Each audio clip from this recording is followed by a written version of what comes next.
Estimados participantes, buenas tardes a todos nuestros asistentes de España y resto de Europa y buenos días para todos los amigos de Latinoamérica. Bienvenidos a una nueva sesión de los webinars Energía. Agradecemos a toda nuestra audiencia el interés y la gran convocatoria de esta actividad. Les animamos a participar y realizar preguntas a través del menú que podrán ver en la parte inferior de sus pantallas. Nuestros participantes intentarán responder todas ellas.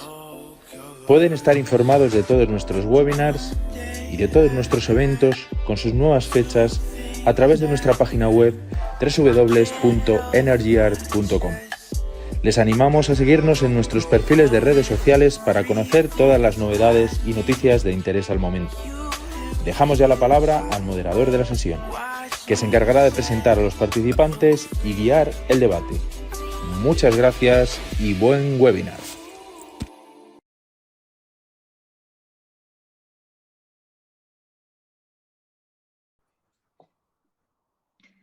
Hola, ¿qué tal? Muy buenos días a todos, a todas y a todos los que nos acompañan esta mañana. Un saludo en especial a los organizadores de Energir, que, bueno, amablemente nos han proporcionado este foro para comunicar ciertos cambios que ha habido en el sector eléctrico mexicano y que, bueno, nos gustaría compartir, no solamente también a la audiencia mexicana, sino a la audiencia a nivel internacional, qué es lo que está pasando en México actualmente.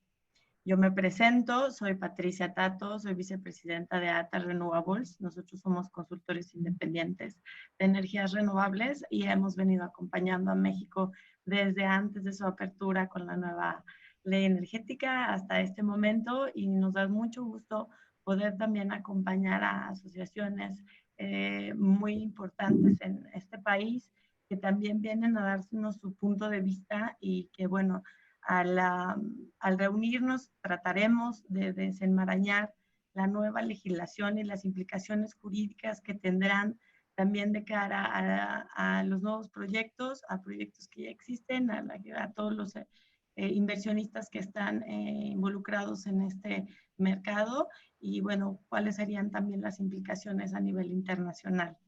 Nos acompañan con nosotros Israel Hurtado, presidente de la Academia Mexicana de Derecho Energético, Julio Valle, vocero de Asolmex y de AMDE, de la Asociación Mexicana de Energía Solar y de la Asociación Mexicana de Energía Eólica, Jacobo Meckler, presidente de Amex Hidro, y Guillermo Zúñiga, abogado internacional de la transición, es abogado internacional y se especializa, en transición energética por la consultora Earth Justice. Y bueno, como lo mencionábamos en este contexto, hubieron hace un par de semanas unos comunicados a través del SENACE en el que se tomaban medidas que imponían pruebas y limitaciones a nuevas centrales de generación de energía y principalmente vetos renovables, y limitaba además la emisión de nuevos permisos para nuevas plantas eólicas o solares. Esto mismo, bueno, generó toda una reacción también en el sector en el que se comentó este acuerdo y se generaron bastantes comentarios al respecto. Y dado de esto, bueno, el pasado 15 de mayo, la Secretaría de Energía publicó el acuerdo de la política de confiabilidad, seguridad, continuidad y calidad del sistema eléctrico nacional, en el que, bueno, se modifican las reglas de operación de la red eléctrica mexicana, y al parecer esto es en detrimento de los productores privados de energía, no nada más las renovables, citando la necesidad de asegurar la confiabilidad del suministro de electricidad durante la pandemia de coronavirus. La confiabilidad es lo que viene a ser básicamente la respuesta en la CENER, y bueno, ha habido varios comentarios también por parte de diferentes cámaras en defensa de pues estas nuevas resoluciones. Y pues quisiera, antes que nada, pues de saber que ya todos sabemos más o menos los beneficios de la energía renovable, al final vamos a profundizar un poco en el tema social, presentar a Julio Valle, que en este momento está actuando como vocero de ambas asociaciones y que también ha estado comunicando de diferentes medios qué es lo que está sucediendo. Y pues quisiera dar la entrada a él y si nos pudieras contar, Julio, ¿Qué es lo que está pasando ahorita con este acuerdo por el que se emite la política de confiabilidad, seguridad, continuidad y calidad en el sistema eléctrico nacional del Centro Nacional de Control de Energía, emitido en el Diario Oficial de la Federación el pasado 15 de mayo?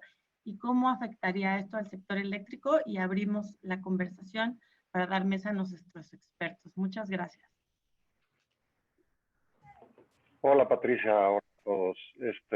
Buenos días por acá y buenas tardes ahí en Europa.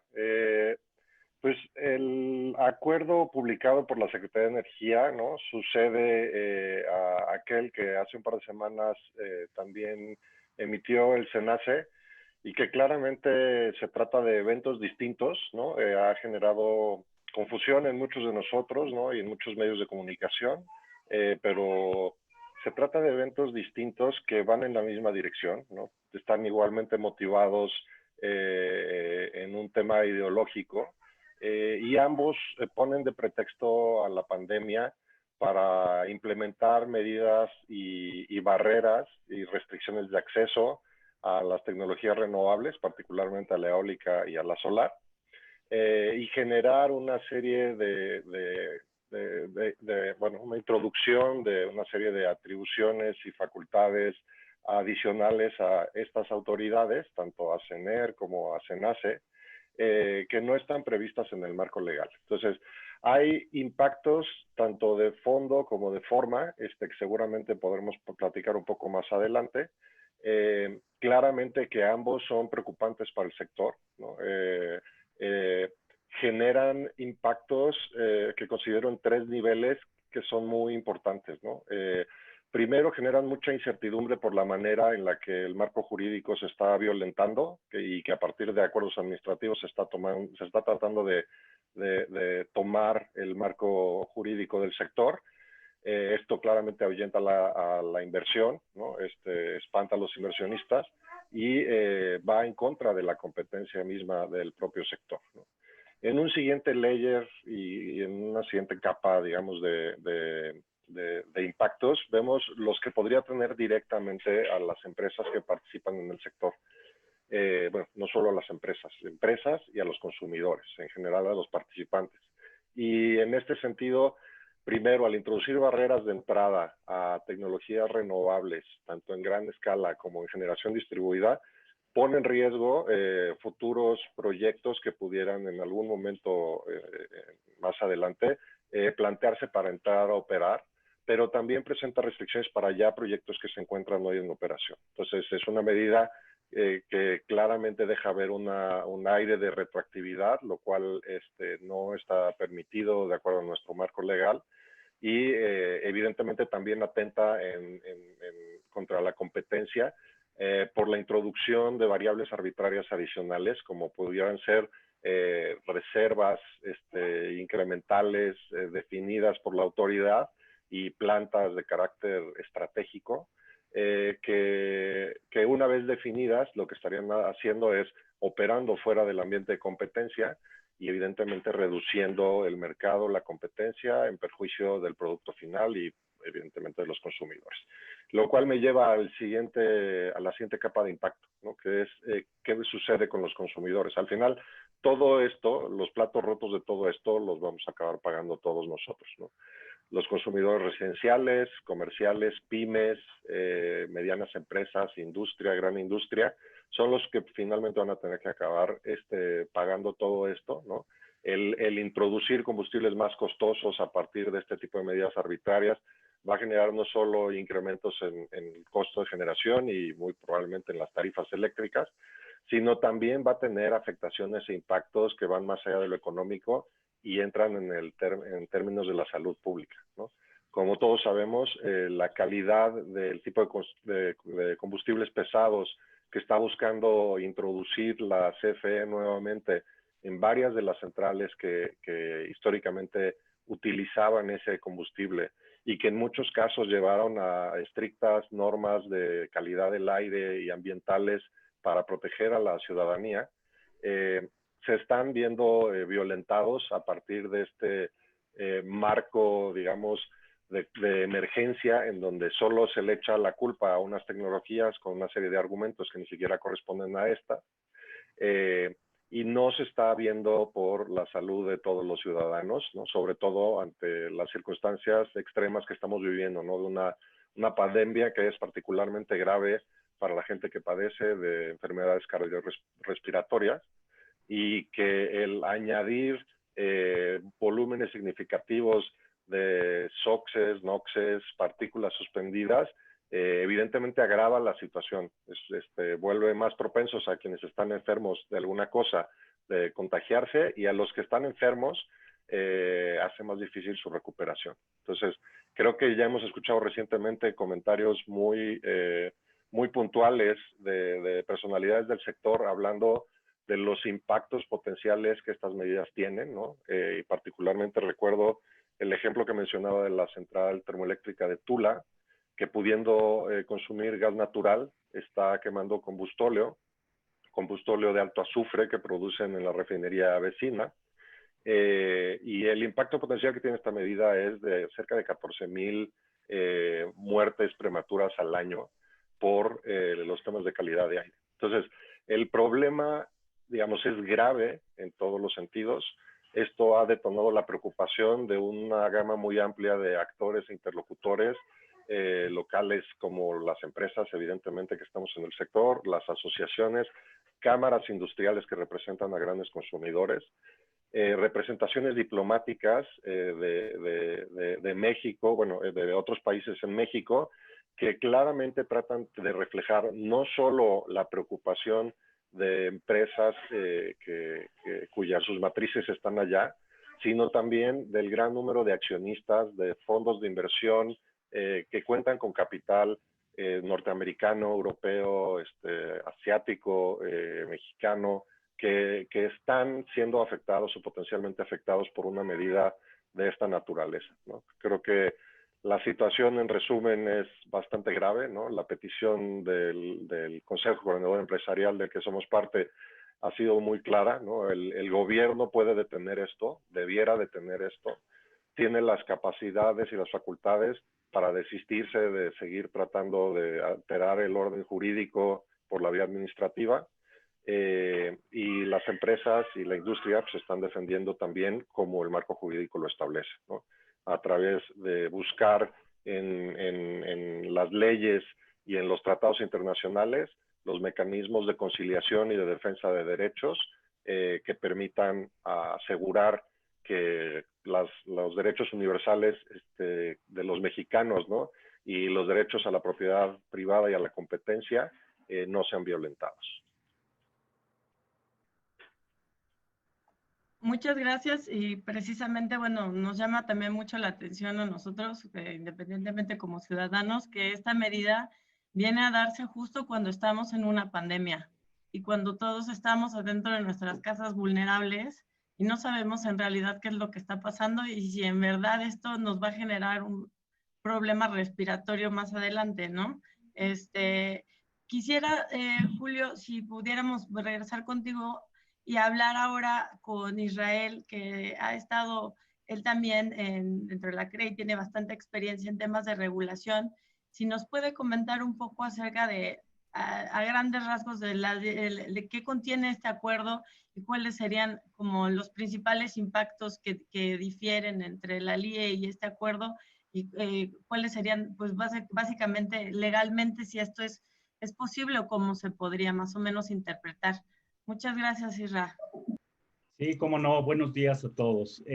Quisiera primero comentarles que este acuerdo evidentemente es una violación al Estado de Derecho.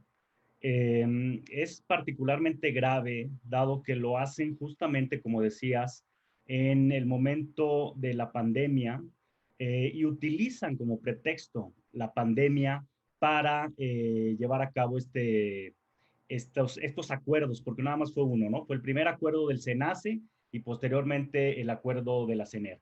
Entonces, aquí sí quisiera señalar la gravedad de esta situación. No es posible que la autoridad, utilizando terrible situación que estamos viviendo, utilice esto como pretexto para llevar a cabo esta violación al Estado de Derecho, ya que atenta contra la legalidad y atenta también contra la certidumbre jurídica y la seguridad en las inversiones. son pilares estos elementos para la construcción de un México como el que queremos. Además de que, si bien ya han sido otorgadas, justamente entiendo el día de ayer, algunas suspensiones, por amparos que se han presentado, y esa es otra parte importante a señalar, hay amparos que ya se están presentando. Justamente es importante señalar que el juez, al momento de otorgar la suspensión, determinó que se estaba justamente vulnerando el derecho de los mexicanos a tener un medio ambiente sano.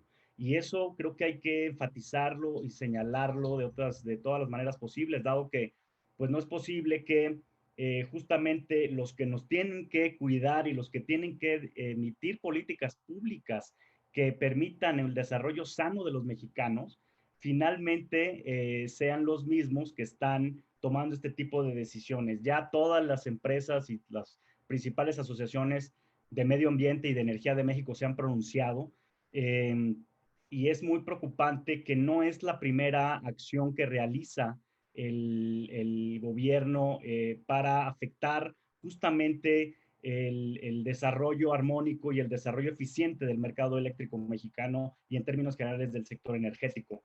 Ya han sido varias las acciones que han realizado, es parte como de parece un guión, y que están siguiendo con precisión.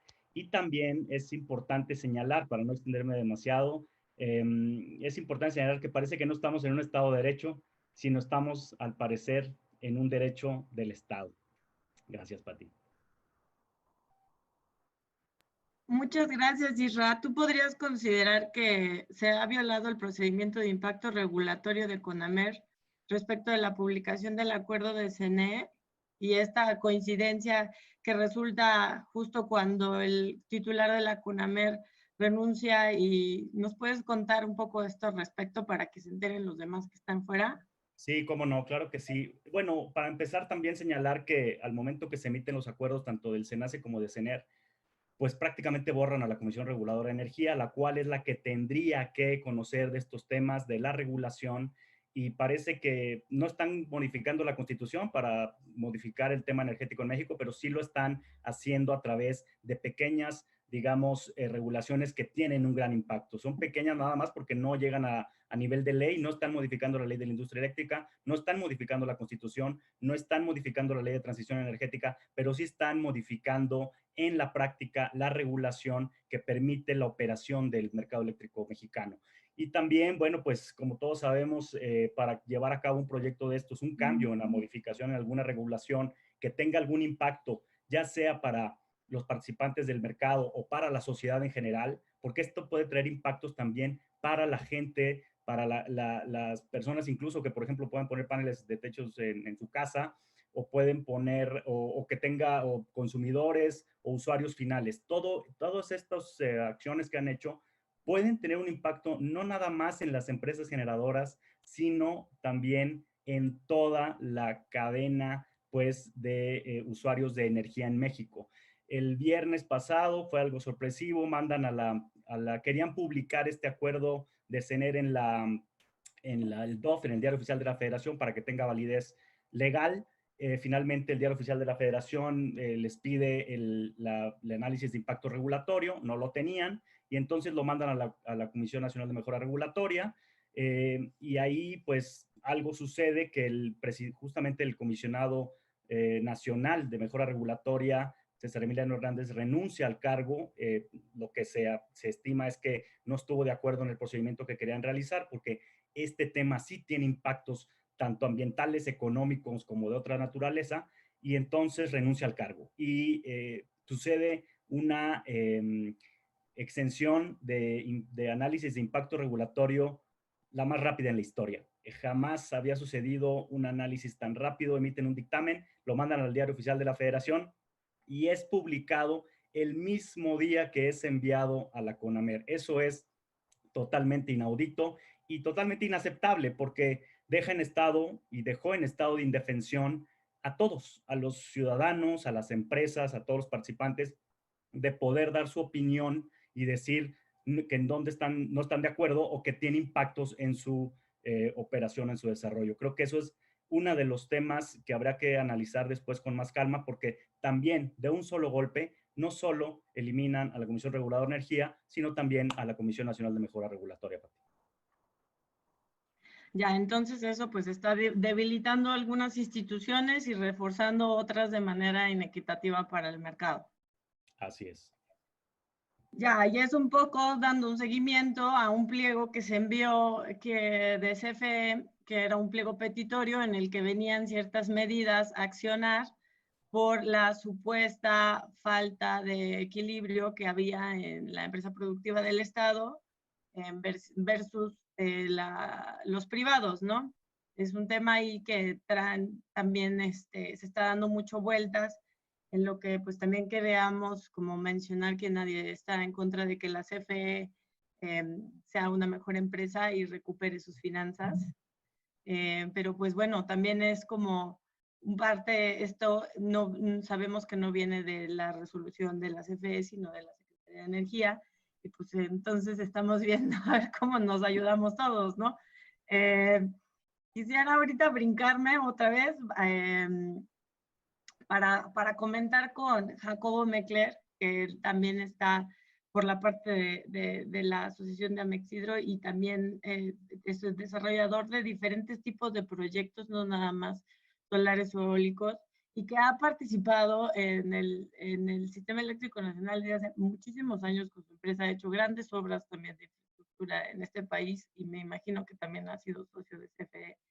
¿Cuál es su visión de lo que está sucediendo ahora como mexicano, como empresario mexicano, que ha trabajado en ambas regulaciones? ¿Cómo se siente ahora y cómo se sienten los inversionistas que están invirtiendo en sus proyectos y qué nos puede contar al respecto también desde su perspectiva? Muchas gracias, Jacobo. Muchas gracias, Pati. Gracias por la introducción y bueno, hay objetivos a través del tiempo que van cambiando, ¿no? En un mercado eléctrico como el de México, el mercado eléctrico mayorista está hecho para que su objetivo sea brindar energía segura, de calidad y a un buen precio al consumidor final, de modo que permita el desarrollo económico del país en su totalidad y además de brindar seguridad, ¿no?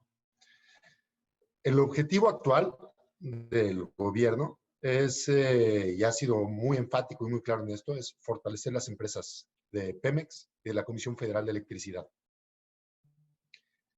Se ha visto en los resultados de las subastas de energía eléctrica, las subastas de largo plazo, que la energía renovable, la energía limpia, es una energía mucho más barata que la energía que puede generar actualmente la CFE con las instalaciones que tiene.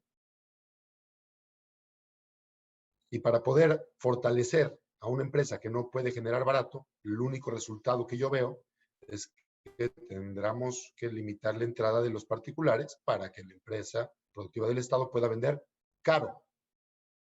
Caro en términos económicos, y lo que más me preocupa a mí es caro en la parte ambiental. Que por una parte entiendo por qué reacciona así el gobierno. Pemex tiene ahorita una producción de combustible en exceso que no puede vender al mercado naval, a las navieras. Desde enero de este año se prohibió que se consumiera combustible de alto contenido de azufre en los barcos a los que México les vendía previamente este combustible. Ahora no tiene que hacerle. Entonces, ¿qué está haciendo? Mandándolo a la Comisión Federal de Electricidad para que lo quemen sus calderas. Resuelve un problema, pero genera otro. Entonces, cuando pasa eso, también tienes a muchas empresas que han desarrollado proyectos de energía, que el desarrollo de proyectos de energía no es por generación espontánea. De repente piensas en un proyecto y sale, y ese día lo quieres interconectar. No. Tras muchos años en el desarrollo, de tener permisos sociales, ambientales, municipales, estatales, federales, o sea, un sinnúmero de permisos, incluso permisos para interconectar tu proyecto, donde ya se sabe cuál va a ser el impacto de tu proyecto en la red eléctrica y ya te piden todos los refuerzos que tienen que debe tener tu proyecto para que le permita la interconexión.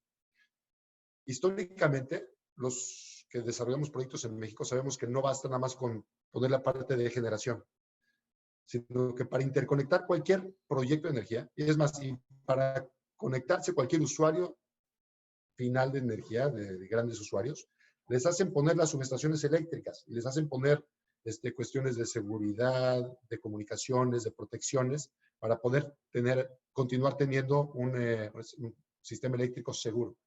Entonces, al cambiar esto, todos los inversionistas, no te quiero hablar del enojo, sino la sorpresa, y se está pareciendo como que si antes de la publicación de estas dos cosas, de lo del SENACE y lo de CENER, nunca antes se había hablado de la seguridad y nunca antes se habían preocupado y que apenas ahorita se van a preocupar. Entonces eso no es real. La CFE tiene empresas, tiene personas fenomenales dentro. El SENACE tiene profesionales increíbles con amplísima experiencia. Entonces, estos cambios son simplemente de timonazo político y una señal clara de quién soy yo y qué quiero como gobierno, ¿no? Mi objetivo es hacer a CFE, que ya es la empresa dominante, pero hacerla más fuerte. Y bueno, el impacto que va a tener es que no va a crecer el sistema eléctrico nacional, pero si nosotros como ciudadanos de AP vemos que igual tampoco va a crecer la economía, pues van a decir, pues ¿para qué quieres más plantas? Entonces es una realidad muy triste. Ahorita, por decirlo menos, el interés que estaba volcado a invertir en México porque hay rule of law, como le llaman los americanos, porque hay un mercado con potencial crecimiento, porque es un país donde somos cálidos y damos bien la bienvenida a la inversión, están en alto, total. ¿Sí? Todas las empresas que iban a llegar, todas las inversiones de grandes fondos de inversiones internacionales están paradas, las que no han llegado. Todos los que están adentro ya están pues coordinando esfuerzos para tratar de salir lo mejor librados de este lugar en lo que estamos. Entonces es importante que así como grandes fondos internacionales y grandes empresas internacionales, ya hay también grandes empresas mexicanas, privadas, medianas y chiquitas, que a todos nos están parando por completo, pero sin opción a más. Es nada más un alto total. Entonces sí hay una incertidumbre grande y una frustración muy fuerte. Gracias, Jacobo, y gracias por mencionar también que hay mucho capital mexicano implicado en estos proyectos, que también la banca de desarrollo mexicana tiene mucho capital involucrado y que al final del día se nos ha hecho tener una percepción de que toda la inversión es extranjera. Y no, también hay inversión mexicana. Pero y aparte te va lo difícil. Ya se pronunciaron desde Canadá el gobierno, de la Unión Europea, una carta representando a 17 países. ¿Por qué? Porque les interesa que sus inversionistas que salen a otros lados estén protegidos. Ahora, ¿qué pasa con nosotros los mexicanos? ¿Quién va a mandarle una carta de que eso está mal? Entonces estamos en la total indefensión, ¿no? No tenemos quien nos venga a proteger contra nuestro papá gobierno. Debemos ser nosotros mismos y eso nos cuesta mucho trabajo.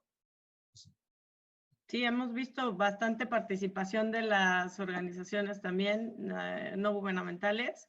No hemos visto ningún pronunciamiento de la Secretaría de Medio Ambiente, que también eso es preocupante, ¿no? Porque eso evidentemente tendría que tener algunas implicaciones al no cumplir con el Pacto de París, etcétera, ¿no? Entonces, vamos a seguir platicando. Ahora quisiera pasar con Guillermo, hablar exactamente de estos incumplimientos a nivel internacional a los que podemos llegar a caer si estas políticas no se cumplen, y regreso contigo. Muchas gracias, Jacobo. Muchas gracias, Patricia. Saludos a todos en la conferencia. Es un tema muy relevante el que te acabas de tocar y yo creo que no hay que perderlo de vista. Lo que ha pasado en la industria energética a nivel internacional en los últimos años es una completa convergencia entre las políticas de energía y las políticas de cambio climático, las políticas climáticas. Incluso ya cuando ves marcos jurídicos y marcos de diseño de políticas públicas a nivel internacional, la Unión Europea tiene un marco donde ya se habla de energía y clima al mismo tiempo y como materias completamente relacionadas que se nutren unas con otras. Actualmente, de hecho, ya es muy difícil que tú pienses diseñar una política energética, un cambio energético, sin pensar en los impactos climáticos. Y lo estamos viendo. Realmente la crisis de COVID pues, ha llegado a jalar mucho la atención, es una cuestión urgente, pero eso no significa que la crisis del cambio climático se haya resuelto, ni mucho menos. Al contrario, estamos viendo que aún estando encerrados todos en casa, realmente no hay un manejo tan importante y contundente con respecto a las emisiones de gases de efecto invernadero. Aquí en México, pues hay que recordar, fue un país que se comprometió, que innovó. Cuando fue lo del Acuerdo de París, hay que recordar que México fue el primer país de economía emergente que presenta un compromiso con contribución nacionalmente determinada para reducir gases de efecto invernadero a nivel internacional.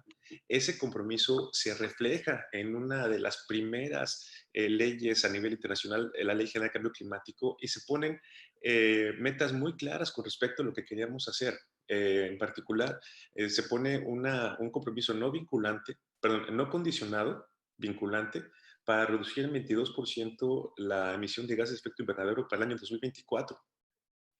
¿Qué pasa con este tipo de avances internacionales cuando hablamos de los temas energéticos? Pues empiezan a nutrir. Este tipo de acuerdos y este tipo de preocupaciones para combatir el cambio climático vienen a tener una coyuntura importante con el avance y el desarrollo de las tecnologías renovables, que justamente por estas épocas, estamos hablando de hace, ¿qué será? 15, 12, 6 años, han tenido un avance impresionante en lo que se refiere a su competitividad.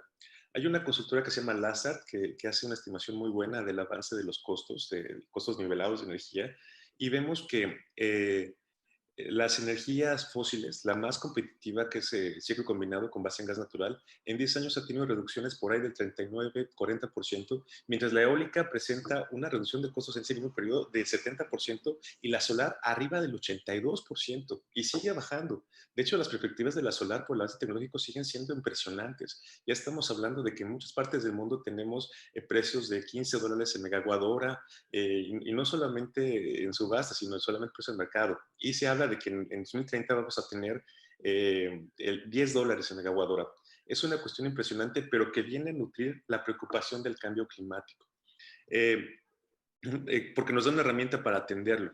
México pues hace eso y vemos cómo, y eso se hace de manera muy, muy cotidiana, se va emparejando de manera paralela las metas que tenemos para reducción de emisión de gases de efecto invernadero con las metas que tenemos para incrementar la generación de energía eléctrica, que también para 2024 tenemos un compromiso en la Ley de Transición Energética de que llegue al 35%. Cualquier medida que ponga en peligro esos compromisos son medidas que no tendrían ya un sentido cuando quieres hacer una política energética moderna. De nuevo, una política de energía que no toma en cuenta un ángulo climático es una política de energía que no está siendo diseñada considerando todas sus implicaciones. También hay que tomar en cuenta lo que se viene, ¿no? Además de que la crisis climática, una vez que podamos administrar, salir, tener una nueva normalidad, va a estar allí. Tenemos el reto de la reactivación económica. ¿Qué tipo de reactivación económica queremos hacer? Aquí también me gusta mucho el lenguaje legal que tiene la Ley General de Cambio Climático en México, donde se establece un compromiso para desacoplar el crecimiento económico de las emisiones de gases de efecto invernadero. ¿Esto qué significa? Que en una ley federal, una ley general, que está en pleno vigor y ratificada por tratados internacionales, se pone a México con un compromiso para que el desarrollo económico no dependa de las emisiones de gases de efecto invernadero. Es decir, que no dependamos de los combustibles fósiles. Es una transición bastante bien diseñada y que se vio reflejada en grandes avances. La reactivación económica que se viene tiene que ser verde. Vamos a tener que ver, tenemos que ver de qué forma vamos a recuperar inversiones, recuperar trabajos, recuperar crecimiento, pero vamos a tener que hacer elecciones. En este contexto, si tenemos la capacidad y la posibilidad de tener tecnologías baratas y competitivas que respeten el cambio climático, que den este insumo tractor a las inversiones y al crecimiento, y que además respeten el medio ambiente y la salud pública, hay que utilizarlas. No se puede ni siquiera pensar que las renovables no van a ser parte. La transición energética tiene que seguir adelante, la reactivación económica tiene que ser verde, y además algo muy, muy relevante, cualquier estrategia de reactivación económica tiene que ser sustentable, en el mayor sentido de la palabra, lo que incluye que sea amigable con el medio ambiente, pero también sin volatilidad. Una de las grandes caras que nos hizo ver estas crisis con respecto a la baja de demanda de los energéticos es la gran volatilidad de los mercados de petróleo y gas. Hace semanas estuvimos viendo datos de espanto donde había precios negativos, sigue habiendo un tema importante con el tema de almacenamiento de petróleo. Las combustibles fósiles presentan inestabilidades relativas a las volatilidades de ser una industria bastante afectada por temas geopolíticos. Eso no te da una ruta clara y tranquila para recuperarse. Entonces, de nuevo, si ya tenemos una cuestión de tecnología, si ya tenemos un marco legal donde se apoya la transición energética y se apoya el combate al cambio climático, y además sucede que la solución es la más barata para todo el sistema, creo que el camino es claro y tenemos que verlo así para analizar los impactos negativos que puede tener una desviación a este tipo de metas que eran muy claras antes. Gracias. ¿Cómo verías, Guillermo, lo sucedido con la caída del precio del petróleo hace unas semanas, que bueno, ya está repuntando, y el tema del combustóleo que se circula por ahí, que al parecer tenemos muchas reservas de combustóleo guardadas y que se pretenden utilizar ahora, pues darle preferencia a esta generación de energía en lugar de las renovables? ¿Tú, cuál es tu opinión al respecto? Pues es muy sencillo. México, vamos a ver qué pasa con el ritmo de crecimiento económico, pero la tasa de crecimiento de la demanda eléctrica en México en los últimos años superaba el crecimiento por el PIB, ¿no? Tenemos ahí, digo, hasta hace unos pocos tenemos un PIB de 2% y la demanda de energía eléctrica está por ahí del 3%, ¿no? Era una tasa de crecimiento de demanda eléctrica bastante saludable que animaba la inversión en varios proyectos. Eso yo creo que vamos a retomarlo un poco, tal vez no con tanto vigor, obviamente, porque vamos a estar en una época de crisis, pero el caso es que vamos a tener una demanda eléctrica que tiene que ser satisfecha. ¿Qué pasa si tú pones restricciones regulatorias, barreras a la entrada de fuentes renovables, intermitentes? Que de nuevo hay que entenderlo en el marco tecnológico. Y esto hace un paréntesis, la intermitencia ya no es un problema de la tecnología. La intermitencia, como se entiende en otras regiones del mundo, es un asunto que es responsabilidad de la red. Yo ya llevo por ahí de un año residiendo en California y a partir de la baja de demanda que tiene este estado, hemos visto penetraciones bastante usuales de arriba del 70% de renovables. ¿Qué pasó? Pues que la red eléctrica aprendió a manejar la intermitencia. Sí, nadie dice que el sol no se pone o que el viento no deja de soplar, pero la red eléctrica es el que a través de métodos operativos aprende a administrar esa penetración, ¿no? Y lo estamos viendo también en Alemania. El 20 de abril pasado, Alemania rompió récord con un 78% de penetración de renovables para una economía tan grande. Portugal lleva 115 días sin jalar ninguna planta de carbón y también tiene penetración del 100%. Parece que la baja de demanda ha ayudado a que la penetración de renovables sea todavía más robusta y de nuevo, lo que se entiende es que la red, el operador de la red, aprenda a administrar la intermitencia sin dañar la confiabilidad, ¿no? Entonces también eso va muy en contra de la narrativa que hemos visto, pero bueno, volviendo a tu punto, pues obviamente que si vas a satisfacer la demanda eléctrica y vas a utilizar combustóleo para poder nutrir un ritmo de crecimiento que tú quieres impulsar para el bienestar de toda la población, no tiene sentido. No tiene sentido cuando tienes tantas soluciones tan a la mano que te ayudan a ver este tema desde un punto de vista holístico, donde, de nuevo, renovables ya son bastante bien administrables cuando tienen los sistemas operativos bien hechos en una red. Y lo vemos en todo el mundo otra vez, te lo puedo comentar. Te ayudan a combatir el cambio climático, cuidan el medio ambiente y cuidan los costos sistémicos. Gracias, y muy interesante lo que comentas con que el administrador de la red eléctrica debe de saber manejar estas variabilidades. De hecho, hay muchos comentarios, bueno, algunos comentarios dentro del público que quieren entender un poco más cuál es la justificación técnica. En realidad, la justificación técnica que está dando el SENACE es por el COVID-19, al parecer, por lo que está haciendo estos cambios y por el tema de la confiabilidad, ¿no?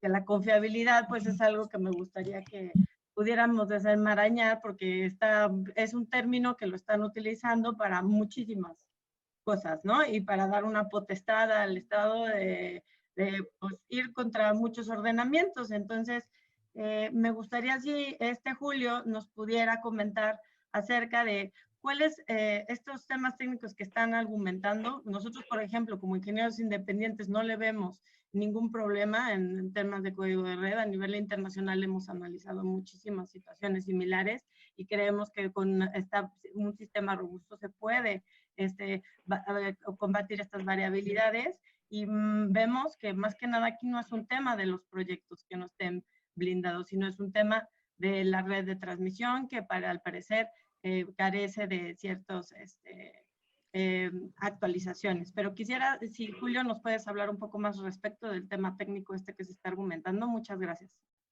Claro que sí, Patricia. Pues sí, como bien comentas, el pretexto utilizado de manera muy baja por las autoridades es la pandemia, ¿no? Lo que se ha observado en términos de la caída de la demanda es congruente a lo mejor con lo que está sucediendo en todo el mundo, pero no a los niveles que se ha visto en Europa o en otros países, ¿no? Si bien la demanda ha bajado por el paro de muchas actividades de la industria, de todos los sectores de la industria, la realidad es que la reducción en la demanda eléctrica en el sistema ha sido, no sé, del 10%, no de los niveles que han asustado por parte del gobierno y que sí se han visto en otros países del mundo, lo cual nos lleva a una situación bajo la cual el SENACE debiera estar más que preparado para intervenir, ¿no? De hecho, sería una situación normal, ¿no? Son niveles de consumo como los que vemos en las épocas invernales, lo cual es habitual y cada año sucede y cada año están preparadas las autoridades y cada año podrían instrumentar el mismo tipo de reacciones y respuestas. Y la realidad es que esa es la razón de ser del SENACE. Esa es la razón de ser del operador del sistema, aquí y en China. El operador del sistema debe garantizar la confiabilidad. Tienen todas las herramientas y el mandato y las facultades y atribuciones para conseguir que eso suceda. De hecho, sí que cuentan con atribuciones para operar en casos de emergencia. Y ojo, porque en México no se ha decretado una emergencia en el sistema eléctrico, no por motivos de la pandemia. Entonces, claramente, en lugar de estar utilizando los mecanismos naturales para corregir un desperfecto que pudieran estar viendo en la red motivado por una pandemia, ¿no? Como no hay esas justificaciones, pues claramente están usándolo de pretexto, ¿no? El fondo de todo esto es otro. El fondo de todas estas medidas tiene que ver con fortalecer a la CFE y eliminar la competencia. Pero en estos aspectos técnicos, pues sí, están usando como pretexto la intermitencia, están usando como pretexto que las renovables cuentan con peculiaridades que, digamos, históricamente a los operadores de los sistemas en una primera introducción no les habían gustado, pero no quiere decir que sean cosas que sean impensables en los sistemas eléctricos, ¿no? Y prueba de ello es lo que estamos viendo también en otros países, ¿no? Países como Uruguay, Costa Rica y muchas naciones de la Unión Europea que tienen niveles de penetración de renovables muchísimo más altos que los de México, ¿no? En muchos casos alcanzando o excediendo el 90% de la penetración de renovables. Y que la reacción particular de estos operadores, sobre todo en estas épocas de pandemia, ha sido súper satisfactoria porque las medidas que han venido implementando, ¿no? En los últimos, no sé, 10 años, para tener un sistema flexible y robusto que pueda administrar la gran diversidad de fuentes de energía y de tecnologías y recursos que cuentan los países o las regiones, les han permitido confirmar que los niveles de penetración de energías renovables variables, que no son intermitentes, son variables, ¿no? Que podríamos esperar para el 2030, se consiguieron ahorita y no tuvieron ningún problema. Entonces, los operadores de los sistemas con más penetración de renovable están viendo que las medidas que están implementando funcionan. Entonces, todo es un tema de realmente invertir en robustecer la red, en hacerla más resiliente para lo que viene, porque es una realidad. Cada vez van a haber más proyectos de estas tecnologías, debiera ser la lógica. La caída tan significativa que comentaba Guillermo en términos de costos, su gran distribución geográfica en todo el mundo, ¿no? Las vuelven las nuevas favoritas, ¿no? Estamos viendo realmente una nueva revolución en el sector eléctrico. Y los cambios también en los hábitos de consumo y la electrificación del mundo nos van a llevar a que, pues, evidentemente, cada vez vas a demandar más electricidad, ¿no? La solución en términos ambientales, en términos de salud, ¿no? Están presentadas aquí, están presentadas en este tipo de tecnologías. Evidentemente son sistemas mucho más completos y hay muchas más tecnologías que entran en juego. Y creo que una de las partes fundamentales de la fortaleza de los sistemas es contar con diversidad. Pero claramente las tecnologías renovables ofrecen una serie de ventajas que son mucho mayores a factores que de repente no les gustan a los operadores de redes que estamos observando ahora, y que tienen que ver más con el hábito y la costumbre de, ok, no, a mí lo que me gusta es simplemente prender un botón y que se prenda, ¿no? Y que se mantenga estable todo el tiempo y que luego se apague, ¿no? Teóricamente eso es lo que pasaría en sistemas menos sofisticados eléctricos, ¿no? La realidad es que México es un sistema bastante complejo, ¿no? Tiene múltiples tecnologías distribuidas heterogéneamente por todo el país, no está muy bien mallado, entonces lo que pasa en un lado no se comunica hacia el otro, o a lo mejor sí, pero no permea a todo el país. Y el régimen etario de las plantas eléctricas tiende a ser bastante viejo, ¿no? O sea, si bien hay una ola de nuevos proyectos muy modernos, ultra competitivos, ¿no? Entre las energías renovables, las plantas de gas y algunas otras tecnologías, gran parte de la flota eléctrica del país está llegando rápidamente a su fecha de caducidad, ¿no? Muchas ya debieron haber sido retiradas, ha sido una decisión de política energética no hacerlo. Claramente no están, aunque se mantengan, no creo que estén en condiciones de competencia. Y los niveles de indisponibilidad térmica del sistema eléctrico nos dejan ver que al SENACE le hace muchísimo ruido, ¿no?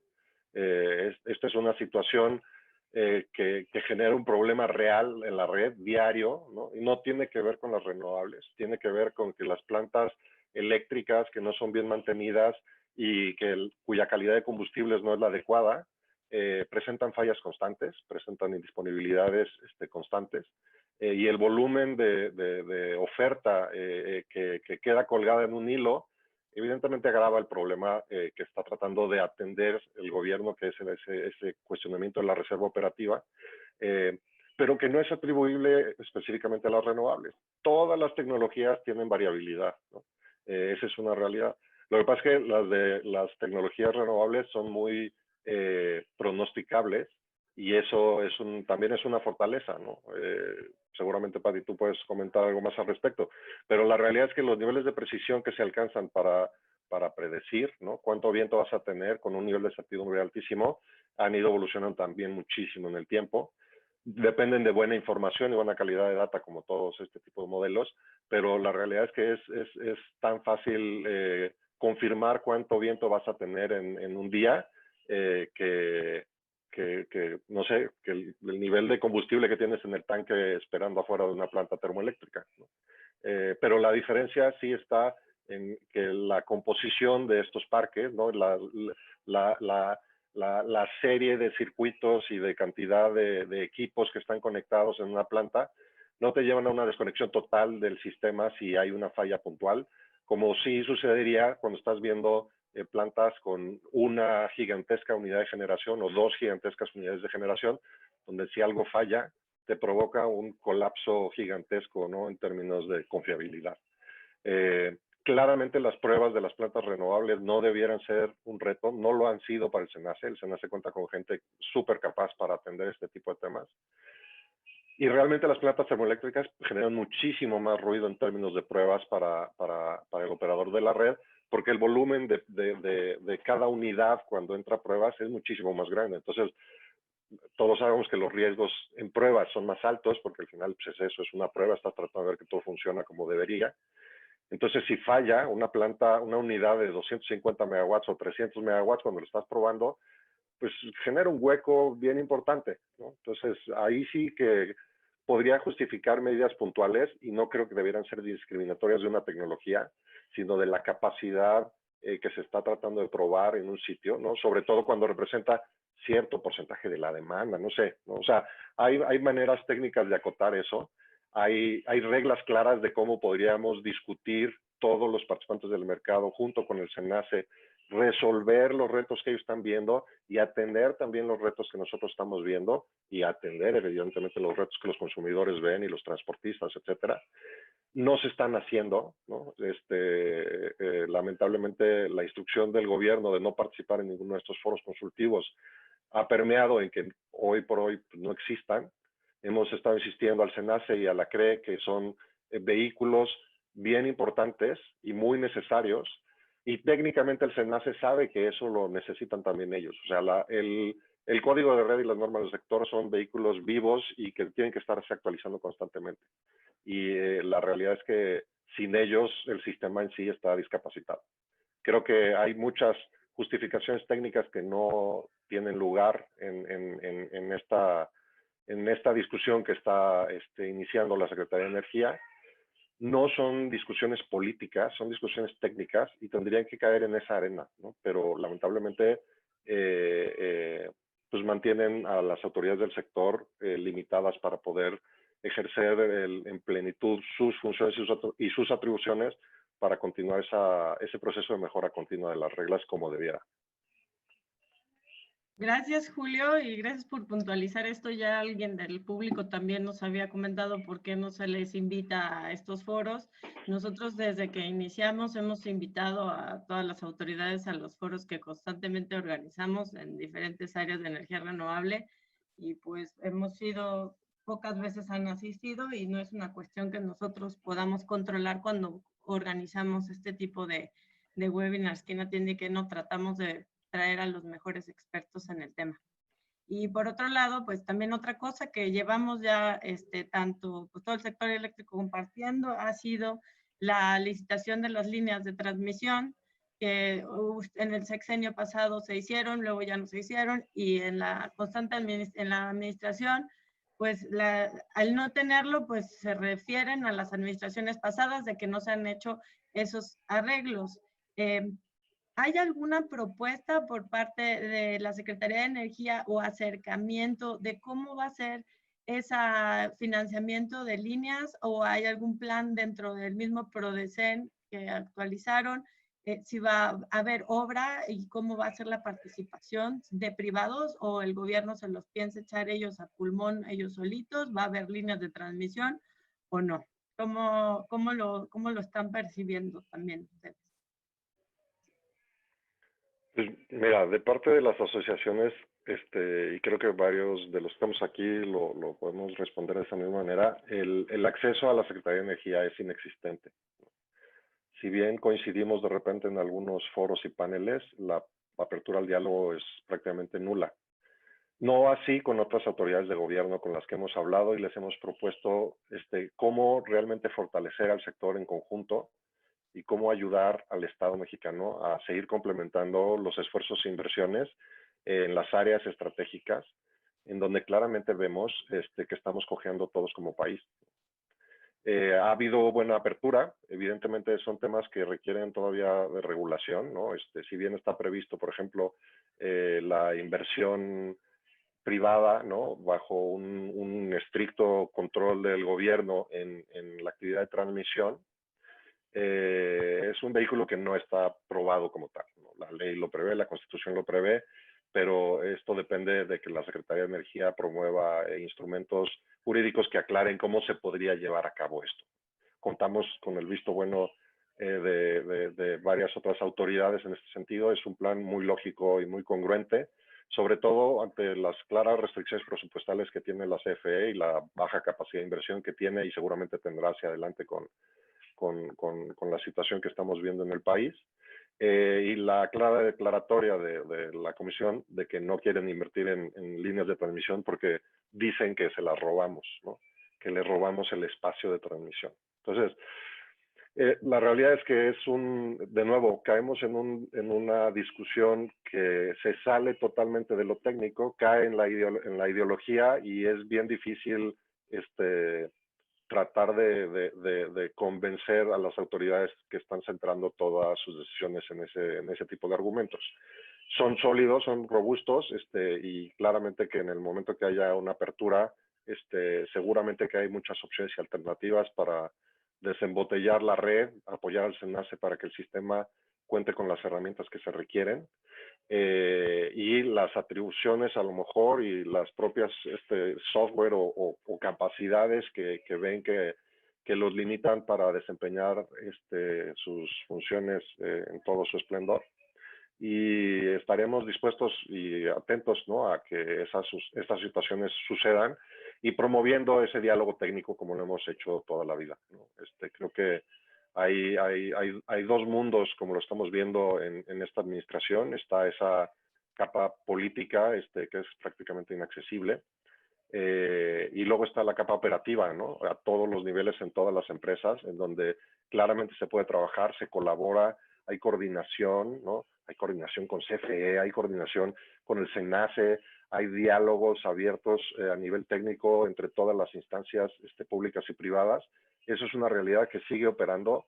Evidentemente, si no sucediera así, el sistema eléctrico hubiera colapsado ya desde hace varios meses, y no podemos permitirlo.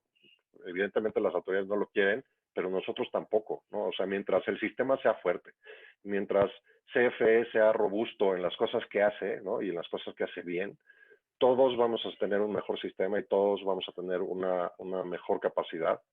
Y al final el ganador de todo esto va a ser el consumidor, ¿no?, que creo que es lo que todos queremos aquí.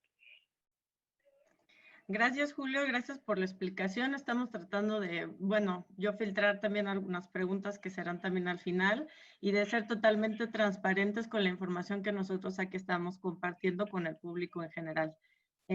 Ahora me gustaría comentar con Israel algo que también nos están cuestionando es, ¿cuáles van a ser, Israel, los impactos en términos de megawatts y de proyectos a los que se está atendiendo esto, y qué tipo de proyectos, si son de la LIE, de autoabasto, cuáles van a ser los principales proyectos afectados y quiénes son los principales afectados? Estábamos hablando que puede ser toda la cadena de suministro, desde los generadores, comercializadores, suministradores, off-takers. Si nos puedes hablar de esto en números, que quiere ver la gente, cuánto dinero vamos a perder. De los proyectos que están en construcción y de los proyectos que estaban en pruebas ya para entrar a inyectar o en pruebas preoperativas, pues prácticamente es la misma cantidad de lo que tenemos ahora ya instalado, es decir, es una cantidad cercana a los 4,000 megawatts. En términos de inversión, bueno, pues estamos hablando de que hay inversiones de alrededor de 7,000 millones de dólares por ahí ya en fila. Y estamos hablando también de que, por ejemplo, algo importante para decirlo es que si se llevan a cabo este tipo de acuerdos y continúan, pues la pérdida de empleos puede ser bastante importante. Creo que en esas cosas a veces no se pone énfasis o no se toma en cuenta. Pero el crecimiento que tenía México era exponencial. Pasamos de 2 centrales solares en el 2013 a 68 al día de hoy. Y como decía Julio, en otras partes del mundo, por ejemplo, Dinamarca tiene actualmente al día de hoy 90% de su generación con energías limpias. Y espera en los próximos 5 años llegar al 100%. Alemania acaba de ampliar su capacidad para recibir renovables también. Y son países que no tienen el factor solar que tiene México, pues no forman parte de los países con mayor irradiación solar en el mundo. México sí, México en el 85% de su territorio nacional tiene una radiación solar óptima. Y también, como lo mencionaban, México se comprometió para el 2024 generar con el 35% de energías limpias y, sin embargo, ahora cada vez se ve más complicado. Yo lo decía hace ratito, de lo que está pasando actualmente, que han cambiado radicalmente algunas reglas y han echado abajo algunas herramientas que han impulsado las renovables. Son, por ejemplo, se cancelaron las subastas, se canceló por ahí una licitación de una línea de transmisión, se modificaron los lineamientos de los certificados de energías limpias, o se querían modificar porque también hubo amparos y se ganaron suspensiones. Se querían modificar los permisos de autoabasto. Ahora sacan el acuerdo del SENACE y sacan el acuerdo de CENER, totalmente borrando a la Comisión Reguladora de Energía. Entonces, ¿qué más viene para ir en contrasentido de donde va el mundo? El mundo va actualmente hacia las energías renovables, va hacia otros temas disruptivos, el almacenamiento, por ejemplo, de energía, va incluso hasta movilidad eléctrica, pero el mundo se mueve hacia las energías renovables y hacia no consumir ya o utilizar combustibles fósiles en la generación de energía. Eso es justamente lo que se está haciendo. ¿Por qué? Pues para combatir el cambio climático. El cambio climático es una terrible realidad. Pati. Ahorita que hablas del almacenamiento, Isra, o sea, en México ya se estaban empezando a ver algunos proyectos de almacenamiento y se tenía desde el año, bueno, en años pasados, una gran conversación con la CRE en cuanto a la regulación de almacenamiento. Hemos visto ya, revisado algunos proyectos en México que plantean estas nuevas tecnologías.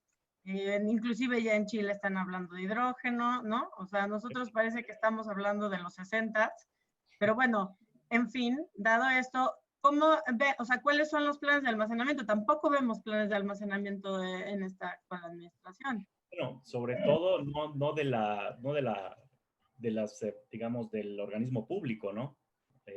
O de CFE, por ejemplo, pues yo no veo. Sí hay planes, sí hay incluso ya hay una central solar que en México con almacenamiento, y se hacen las inversiones, que eso es lo que yo creo que hay que valorar.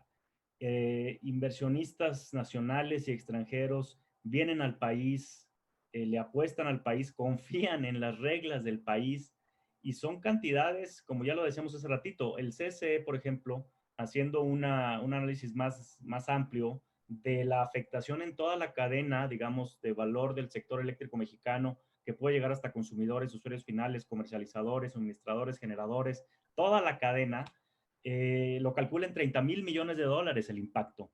Esto es cantidades de dinero que no podemos darnos el lujo de perder por decisiones que no están sustentadas ni legal ni técnicamente hablando. Entonces, pues tienes, o sea, tu comentario es bastante válido porque justamente en otras partes del mundo, incluso el hidrógeno, como tú lo decías, ya se está utilizando, ya se está considerando, y en México pues apenas nos estamos sentando a discutir algunos temas que allá ya fueron superados, pero pues ojalá se pueda dar un paso atrás por parte del propio gobierno, una revocación sería, digamos, lo que se tendría que hacer, y si no, pues el camino a los tribunales es la única opción. Y hay varias preguntas con respecto de ese acuerdo, en específico en cómo va a impactar a generación distribuida o cómo va a impactar a los proyectos de autoabasto, ¿no? Evidentemente este acuerdo salió la semana pasada y supongo que lo estarán revisando también a mucho detalle para evitar hacer algún comentario pues a la viva, ¿no? Hay varias cuestiones que también se están viendo que sí va a afectar a generación distribuida también en su interconexión, porque van a tener que pedir estas concesiones, ¿no? Y va a quedar supeditado a un permiso que va a ser completamente, pues, que te lo tengan que dar o no, como se podría llamar. Entonces, va a haber impactos a los proyectos de autoabasto, porque también esos proyectos se va a limitar el número de socios, ¿no? Ciertos detalles puntuales, que es lo que están también queriendo saber la audiencia, sobre todo a lo mejor los vendedores de equipos, suministradores, ¿no? ¿En qué fase están los proyectos que ellos les venden los equipos? Porque se van a quedar también muchos a lo mejor con las órdenes ahí, ¿no? Esa es la preocupación también, yo creo que de los que están allá afuera queriendo saber cuáles son los primeros impactos que se podrían ver en cuanto al retraso del COD de los proyectos, etcétera. ¿Nos podrías comentar algo? Sí. De hecho, comentando un poco ahí, bueno, primero que nada también, sobre todo a los usuarios y integradores y los que participan en la cadena de generación distribuida, en ese segmento específicamente, quisiera que tampoco digamos, ahorita se estresen y se preocupen de más, digamos, ¿no? Todo esto todavía no, habrá que hacerse algunas disposiciones y que estén tranquilos que, bueno, pues que seguramente esto se peleará para evitarles costos o requisitos técnicos que desincentiven la instalación de paneles en techos en temas de generación distribuida o que incrementen los costos para sus instalaciones.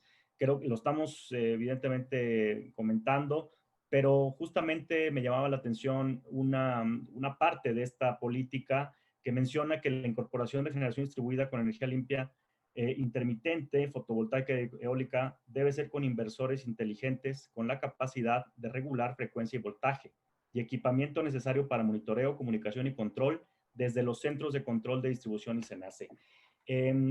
Lo que sucede a nivel mundial es hacer más sencillo la incorporación de generación distribuida, el acceso, la interconexión, porque eso genera o incentiva el desarrollo de este también gran mercado, que México tiene un gran potencial.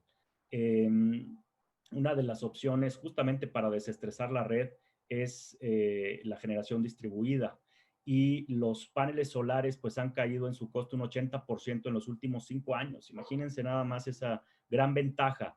En la última subasta, de hecho, en la tercera subasta que se realizó en México, porque la cuarta fue cancelada, como ya lo comentamos, se obtuvo el precio más bajo a nivel mundial de cualquier tecnología y fue la solar y fue en México. México tuvo unos cuantos meses el récord a nivel mundial de la energía más barata en el mundo y esa energía la comprará CFE cuando ya entren en operación todas las centrales solares o la está comprando CFE.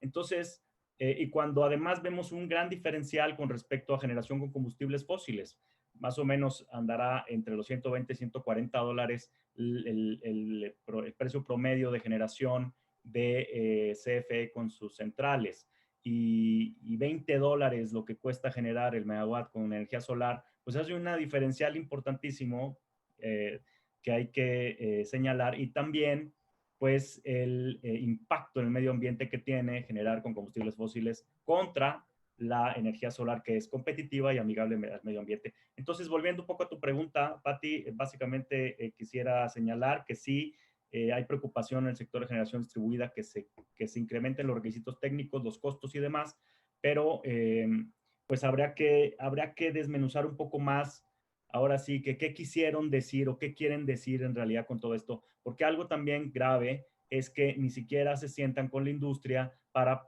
comentar lo que quieren hacer. Oigan, ¿qué les parece si vamos a introducir estos cambios? ¿Cuál será el impacto? ¿Qué opinan? ¿Cómo están preparados?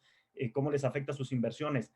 Eso es lo que mínimo deberían de hacer por considerando el respeto a la ley, considerando además el respeto a las inversiones. No lo hacen y lo hacen todo en un día, hasta parece que lo hacen como de manera subrepticia o lo parece de manera oculta, ¿no? Entonces, bueno, gracias. No, gracias a ti. Y bueno, se entiende, ¿no? Todos estamos preocupados y obviamente asombrados de la velocidad de cómo se emiten estas nuevas resoluciones, ¿no? Quien sabe de derecho sabe que pues en un Estado de Derecho tampoco así funcionan las cosas y nos deja a todos con muchas preguntas, con muchas dudas, lo que hemos visto también muy contrapuestos, ¿no? Las opiniones están muy contrapuestas de un lado al otro, digo, creo que hemos por ahí hecho también encuestas y creo que las opiniones verdes son las que prevalecen, ¿no? Eh, pero bueno, al final, pasando con Guillermo, ¿qué podemos hacer, Guillermo, para acelerar esta transición? Y te preguntan también por ahí, que cómo se podía hacer una política integral entre SENACE, Secretaría de Hacienda, la Secretaría de Energía, la CRE, para coordinar también estos esfuerzos y coordinar estos esfuerzos de investigación y desarrollo, porque vemos que hay mucha queja, hay muchos comentarios de que México debe tener contenido nacional, de que México tiene que ser soberanamente independiente, pero no vemos ningún esfuerzo por la investigación y el desarrollo, por incorporar también a más jóvenes en esto. Estamos viendo que hubo bastante apertura en la parte de nuevos cursos, capacitación a las personas, en las administraciones pasadas, y en esta pues está viendo al contrario, recorte en todos los sentidos. Entonces, ¿cómo podríamos acelerar esto? ¿Cómo podríamos llegar a hacer este tipo de convenios? ¿Y cómo se podría generar esta sinergia de investigación y desarrollo, Guillermo, para cumplir con los objetivos de la Agenda 2030? Sí, son muy buenas preguntas. Yo diría que estamos ahorita viendo am, una atmósfera donde va a ser necesario irte al movimiento, proceso de descentralización eléctrica al extremo. Pues desde que empezamos a ver los procesos de transición energética, tenemos las 3Ds, ¿no? La descentralización, decarbonización y digitalización. La descentralización ha tomado mucho ímpetu. La descentralización yo lo veo como es el usuario eléctrico el que tiene cada vez más posibilidad de influir en el tipo de energía y en la manera en la cual puede satisfacer su demanda de energía. De la descentralización vienen todos los esquemas de autoabasto, de generación distribuida, ahí tiene el proyecto de generación solar distribuida, todas las soluciones atrás del medidor, behind the meter, están ahí. Yo siento que vamos a tener que ver, si estamos enfrentando un ambiente más hostil en la red, cuáles son las soluciones energéticas que nos quedan para que los recursos sigan avanzando. Yo los veo ahí con los recursos distribuidos. Se mencionó mucho cómo está avanzando la tecnología con las nuevas disrupciones. Israel hizo referencia al almacenamiento, el almacenamiento de escala, que ha venido a dar mucha firmeza a las plantas renovables. Ya tenemos ejemplos alrededor del mundo de plantas que están compitiendo por servicios de pico, ¿no? El peak and services, que se da en la noche, que gracias a que tienen algún respaldo o sinergia con una batería de litio que también está avanzando. Pero a lo que voy un poco es que hay que buscar ese tipo de oportunidades que van a estar muy, muy enfocadas en la descentralización. Vamos a tener, digo, pensando un poco, si la hostilidad sigue, lo que se va a traducir en el sistema son costos más altos. Entonces va a ser un sistema con servicios más altos. Y esos servicios solamente, ese incremento en costos solamente se puede atender de dos formas en México. A través de un subsidio más alto a los usuarios, que no sé cómo estén las finanzas públicas, mi impresión es que no están demasiado poderosas como para aguantar. Ahorita se tomó la muy buena decisión de que si rebasas el umbral de consumo para DAC, no te vuelves DAC, no pierdes el subsidio. Yo creo que estuvo muy bien. No sé por cuánto tiempo va a durar, no sé si es permanente. Pero si estás enfrentando costos más altos en el sistema, en la red, vas a tener un incentivo a utilizar la tecnología y tus recursos para autoabastecerte. Esto puede ser una oportunidad para paneles solares, busques poner sistemas de almacenamiento. Yo creo que va por ahí. El marco jurídico que tenemos es un marco jurídico amplio, flexible. Yo creo que estuvo bien diseñado en cuanto a tener un espectro que cubra varias posibilidades tecnológicas.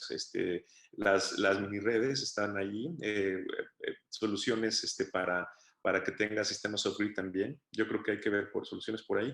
Y hay un caso interesante que me llama la atención. En el reglamento de la Ley de la Industria Eléctrica se establece que las redes de alumbrado público municipal no forman parte del Sistema Eléctrico Nacional y su operación, desarrollo, financiamiento y servicios le corresponden a los municipios. Son redes eléctricas. que no son parte del sistema eléctrico nacional, que el reglamento establece que son parte de los municipios. Hay muchas ciudades que están buscando también soluciones energéticas para reducir sus costos de alumbrado público. Esas redes eléctricas, esas redes de alumbrado podrían ser un ancla para tener un poquito más de proyectos de energía que las satisfagan en cuanto a sus servicios. Ahí está en la disposición, está en vigor. Obviamente hay mucha interacción con la red de distribución eléctrica, de transporte, pero es así, no fueron parte del sistema eléctrico nacional. Entonces yo creo que tenemos que buscar estos espacios de descentralización donde hay oportunidad de tener todavía inversiones que no signifiquen, que no impliquen demasiada dependencia de la red. Esperando que también esta, vamos a llamarla así, hostilidad de la red hacia intermitencia de roles se vaya atendiendo por otras vías. Muchas gracias. Y bueno, quisiera cerrar un poco con lo que tú acabas de comentar con Jacobo, en términos de la inversión en almacenamiento, de lo que ustedes han revisado, de los proyectos que han desarrollado, Jacobo. ¿Cómo lo ven ustedes posible en estas innovaciones tecnológicas de cara a ahora tomar un riesgo de innovar con el actual marco regulatorio y sobre todo pues la facilidad que tienen ustedes de poder hacerlo, ¿no? ¿Qué tan conveniente es en México y qué te dicen los inversionistas con respecto a, no sé, aventarse el riesgo de poner una batería en tu proyecto? Mira, el apetito de tomar riesgos siempre existe cuando estás cierto que vas a tener un retorno sobre tu inversión. Entonces hay un montón de empresas ya dedicadas a nivel global a poner baterías en redes, ¿no? A poner baterías de gran escala, desde 30 hasta 100 megawatts en redes, en Australia, en Sudáfrica, en Estados Unidos, y hay muchos que lo están haciendo. Entonces, el tema es que la regulación en México no está ahí todavía. O sea, faltan algunos reglamentos que permiten ver con claridad cuánto es lo que se puede, cuánto es lo que van a pagar, ¿no? Para las baterías. Y eso es especialmente relevante para la energía hidroeléctrica. O sea, la energía hidroeléctrica es, se puede decir, una gran batería, porque tienen embalses y digamos que actualmente lo que más guarda energía son las plantas de pump storage, que son hidroeléctricas. Y si se tuviera claro cuáles son las contraprestaciones que se pueden obtener con esto, y dado que los precios de las energías, del almacenamiento de energía ha venido cayendo dramáticamente, al igual que los equipos de generación eólico y solar, tendría mucho sentido hacerlo. Entonces, yo creo que sí hay que volver a encaminar los esfuerzos que llevaba haciendo la administración anterior en promover los reglamentos necesarios, ¿no? Pero a tu pregunta, sí hay interés, sí habría interés. Digo, antes de estas dos publicaciones del SENACE y de CENER, en seguir invirtiendo en México, porque se reconoce también la falta de capacidades que hay de regulación de la red. Entonces, esto viene un poquito conectado de que habría más interés si estuviera claro cuáles son los objetivos del presupuesto, ¿sí? Ahorita el presupuesto que tiene la CFE lo están queriendo poner a competir contra inversión en nueva generación, ¿sí? Muchas veces se ha probado que la generación de privados y los rendimientos que se requieren los privados son menores que lo que se le pide a una empresa como la Comisión Federal de Electricidad. Y el marco regulatorio permite la inversión de los privados. En la parte de transmisión, actualmente, digo, fuera de las excepciones que se podrían promover para que hubiera inversión privada, actualmente está limitado a la CFE. CFE debería enfocar sus esfuerzos de inversión en la red de transmisión, no en la generación. La red de transmisión tiene un efecto multiplicador. Si tú pones una línea de un cierto punto a otro punto, se pueden interconectar 20 proyectos a poner su presupuesto a competir de uno a uno, una planta privada a una planta de la CFE. Entonces, bueno, yo creo que los inversionistas estarían dispuestos a venir, ¿no? Ya a tu pregunta. también, o sea, ¿qué posibilidades hay de, bueno, cuando se hizo también la separación en diferentes empresas de CFE, se les encargaba pues ciertas responsabilidades distintas, ¿no? Y ahí va a haber una CFE de generación, otra que se encargaba de diferentes funciones. O sea, ¿qué tanta posibilidad hay con el marco actual de poder ser socio de CFE y de que sea un negocio atractivo en el supuesto caso de que pudiesen trabajar en conjunto en este momento, como fue, digo, hubo unas subastas en las que CFE es socio, ¿no? ¿De qué otra manera se ha analizado o se ha realizado este tipo de alianzas como asociaciones público-privadas? ¿Qué otra salida pudiese haber si este control pasa totalmente de nuevo a manos del Estado? Mira, yo creo que no va a ser tanto por estrategia de la CFE que busque o quiera asociarse con privados. O sea, es clara la visión de que ellos quieren ser los dueños de la infraestructura de generación y transmisión del país. Actualmente sí, las asociaciones públicas privadas serían un buen mecanismo para promover la inversión de privados. Y el tema es cómo dejar la parte de gobernabilidad de esas asociaciones, ¿no? ¿Qué tanto se puede ser claro y dejar una visión de entrada y de salida al nuevo inversionista en los proyectos que, si bien podrían técnicamente manejarlos las personas de la Comisión Federal de Electricidad, en la parte, digamos, administrativa, muchas veces los fondos de inversión buscan tener ahí, si no el control absoluto, por lo menos qué decir y ser escuchados. Entonces, digamos, lo que se necesita es demostrar que hay voluntad para hacerlo. Porque sí, digamos, como dices tú, la asociación público-privada es esencial para poder hacerlo. Muchas gracias. Me parece que es un tema muy complejo, ¿no? Analizar el mercado eléctrico, analizar un tema regulatorio, analizar un tema técnico. Tratamos de que con estas diferentes opiniones y sobre todo experiencias de gente que está involucrada en estos negocios de diferentes perspectivas, pues pueda dar ciertas respuestas a mucha gente que no sabe lo que está pasando en México, ¿no? Voy a hacer unas preguntas puntuales y daré el piso para que los panelistas se despidan porque se nos acaba la hora y se queda también el siguiente webinar para que no se vayan a desconectar. ¿Sí? Y bueno, lo tiro al aire a ver quién quiere responder esta pregunta.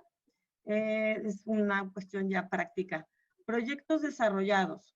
A falta de firmar el contrato de interconexión, ¿podrían quedar anulados con toda la inversión perdida? ¿Y hasta qué punto podríamos reclamar daños a CENER con el lucro cesante? ¿Quién se la avienta?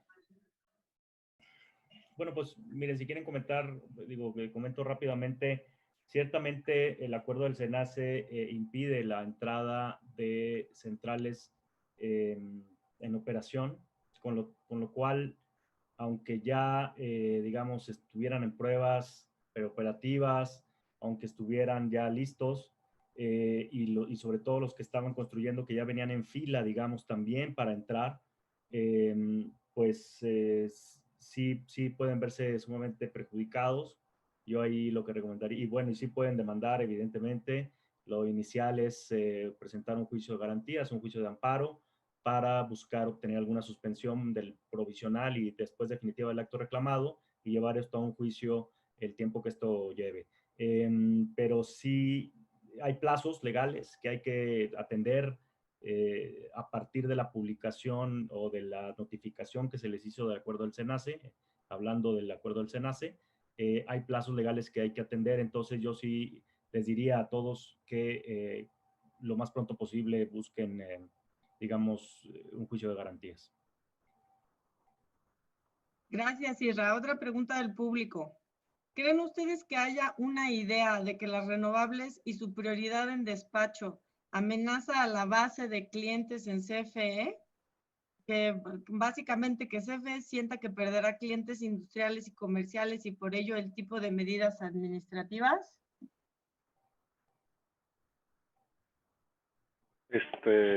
Me gustaría tomar esta. Creo que, digamos, a ver, CFE son varias CFE, ¿no?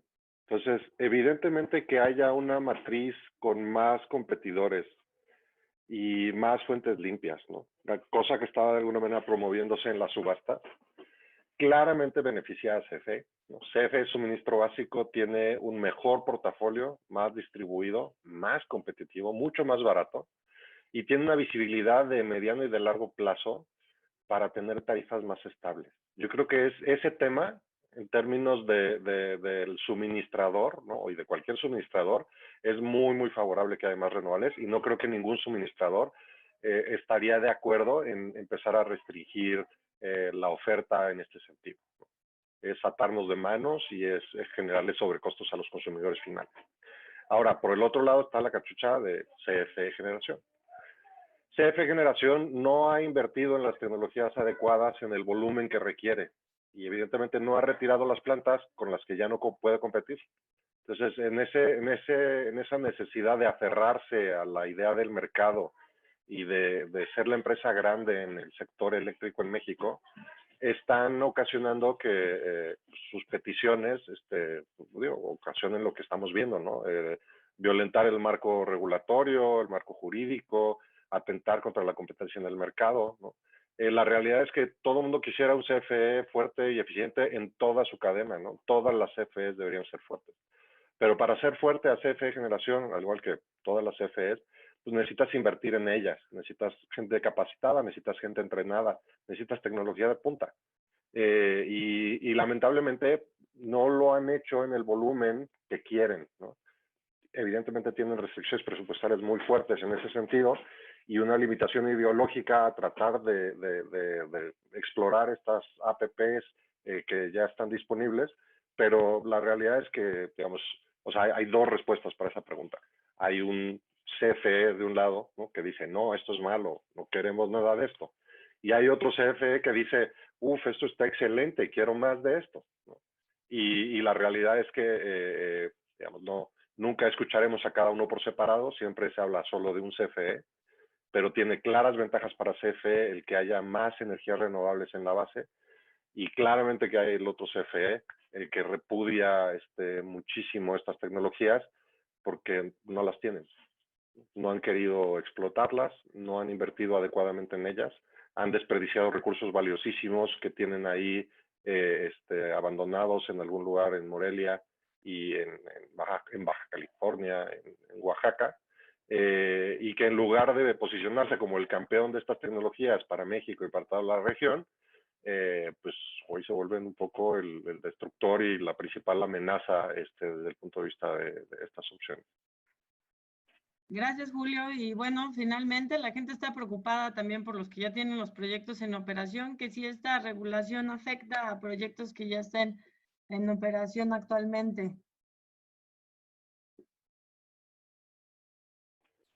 Pues vemos que sí, digamos, a ver, vamos a dividirlo en dos partes, ¿no? El acuerdo del SENACE sí está afectando proyectos en operación, ¿no? Evidentemente es un instrumento distinto al acuerdo de la Secretaría de Energía, pero la realidad es que sí están aplicando ese pretexto para parar la operación de centrales, parcial o totalmente, por la pandemia, ¿no? Es muy probable que el acuerdo derive en la instrumentación de medidas similares, ¿no? Que busquen atentar la operación de cualquier proyecto intermitente, ¿no? La cantidad de variables que están introduciendo y de barreras de entrada que están introduciendo a los proyectos renovables en términos de los análisis de la red de transmisión y distribución y los requisitos de interconexión y el control de frecuencia, el control de voltaje, muchos de esos que ya están en el código de red, ¿no? Que ya las plantas nuevas los tienen que cumplir, pero que podrían empezar a aplicárselas retroactivamente a todos, ¿no? Sí que generan una barrera muy significativa de acceso también para los proyectos que están en operación, ¿no? Y riesgos importantes para todos los que estamos en la cadena. Pues como vemos es un tema que afecta a todo el mercado, a toda la cadena de suministro, a gente que está fuera de la cadena de suministro también, y al final del día, pues a todos los mexicanos, ¿no?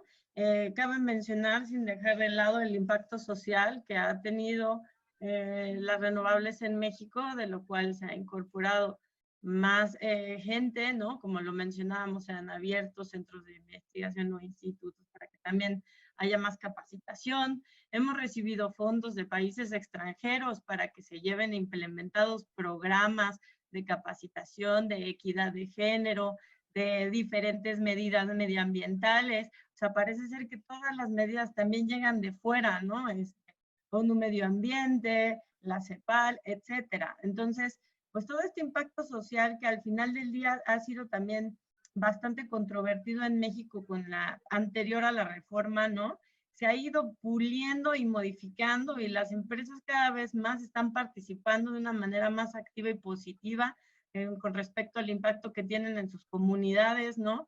Eso también lo hemos visto y que se ha ido desarrollando y que vemos ahorita con tristeza y preocupación que todos los jóvenes que estamos capacitando, a las nuevas generaciones que se les estamos prometiendo una posibilidad de negocio y una posibilidad de irrumpir con tecnologías nuevas, pues se vengan abajo, ¿no? Y eso es algo que pues nos preocupa bastante también, no nada más el impacto legislativo, regulatorio o judicial que van a tener y que al final del día nos va a terminar costando a todos porque estos juicios son muy caros y los termina pagando el Estado e imposibilita pues a los desarrolladores a continuar con sus actividades y sobre todo y lo más desastroso es que ahuyenta la inversión porque no hay un inversionista que vaya a invertir en un país donde no hay certidumbre jurídica, ¿no?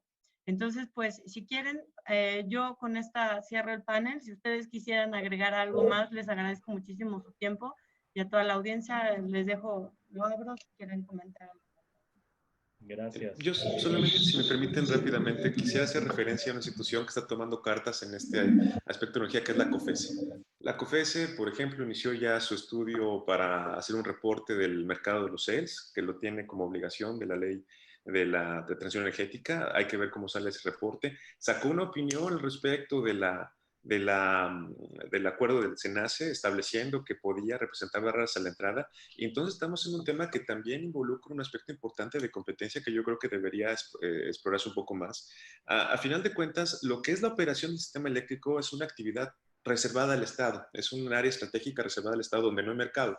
Sin embargo, la Ley Federal de Competencia Económica de México establece claramente que tú no puedes, por llevar a cabo una actividad estratégica, tener repercusiones contra la competencia en mercados liberalizados. Y aquí tenemos justamente aspectos relacionados con el control del sistema eléctrico nacional que está pegando en un mercado liberalizado que es el mercado de generación. Aquí yo creo que hay un caso de competencia interesante. Ya ha habido en años anteriores casos donde justamente se utiliza, algún caso de Pemex con respecto a transporte de combustible, donde Pemex argumentó que tenía, esto es antes de la reforma, pero que argumentó que tenía esta estrategia, esta área estratégica y que por eso se extendía el transporte. Dijeron, no, es que ese transporte ya no es parte de tu monopolio. Yo creo que podemos hacer pues un análisis para ver si también podríamos meter un caso de competencia para que también es un derecho de todos los mexicanos, de un derecho a mercados competitivos de la manera más sana posible, y es interesante. Y finalizo con una reflexión con respecto al SENACE. El SENACE es de lo mejor que tenemos en México. Desde que yo inicié mi carrera hace ya 20 años en el sector energético en CFE, conocí el SENACE, es técnicamente muy poderoso.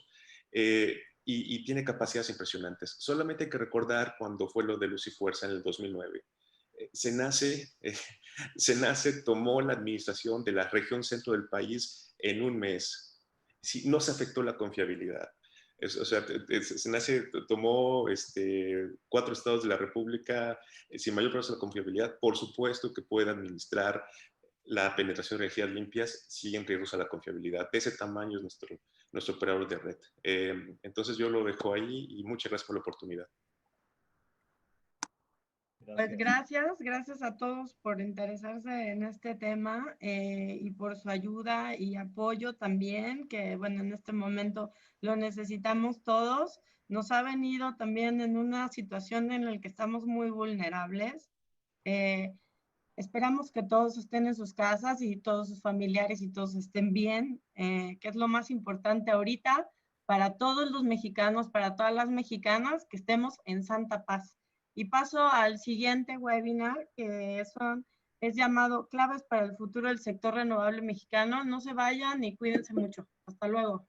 Hasta luego.